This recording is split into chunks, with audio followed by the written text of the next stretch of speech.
नागपुरात पुन्हा एकदा बिबट्याचं दर्शन झालंय, त्यामुळे परिसरात भीतीचं वातावरण पसरलं।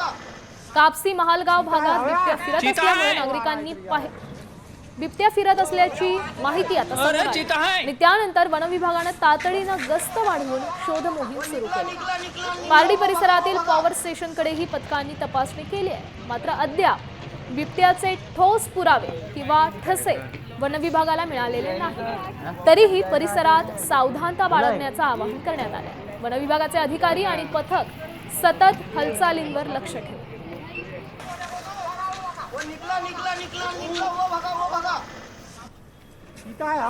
चीता है।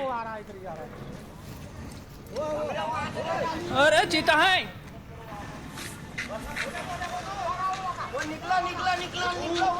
वन विभागाची टीम मिळून आणि पोलीसची टीम मिळून सर्व मिळून कमीत कमी 20-25 लोकांनी हे जे लालटेन आपला याचा प्रोसोफिसचा जो जंगल दिसते, जे झाडं दिसतात बाबळीचे सुबाबळीचे, त्या बाबळीच्या सर्व जेवढी एरिया हे आहे त्या एरियामध्ये 25-30 लोकांनी आम्ही वन विभागाची टीम व पोलीसची टीम मिळून सर्वांनी सर्च केलेलं आहे।